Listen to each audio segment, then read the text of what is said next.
And it's now time for the Business Review. Now, in this week's edition of the Business Review, we take a closer look at the fashion industry. Here's TVJ's Andrew Lately. Brew Design started in 2016, powered by Shamar Bruce's passion for fashion. The company has since blossomed into a three-arm business, including interior designs, fashion, and dance. But Mr. Bruce says the work that goes into his pieces isn't always appreciated. My dresses or my gowns would range from anywhere between 300 to even 600 US, depending on the detail and the work, the labor that has to go into this thing and the time.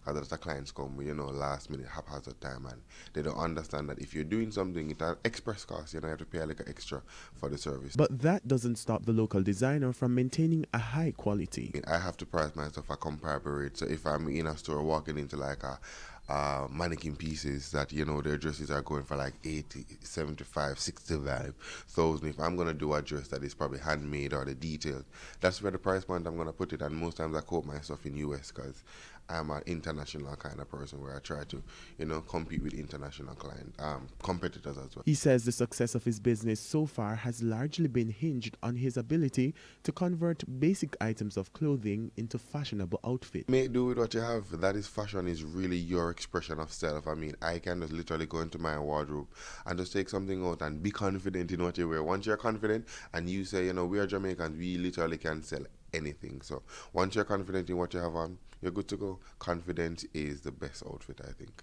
Apart from that, he's encouraging more Jamaicans to consider making their outfits instead of buying it ready-made at the store. He says in many cases, a custom-made outfit will be cheaper. We can't go wrong with just making stuff from scratch. I mean, that's always a good route to go.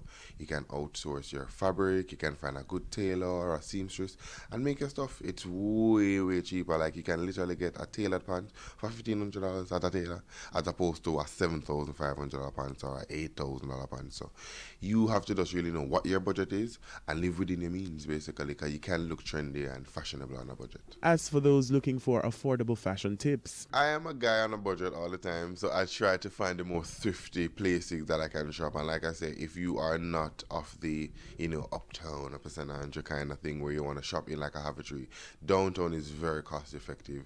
I mean, they have stuff that, not the best quality, but the good enough, because I wear stuff from downtown and we call it cheap and clean. Nobody really don't have to know what you have on. It doesn't even look nice and slick and suave.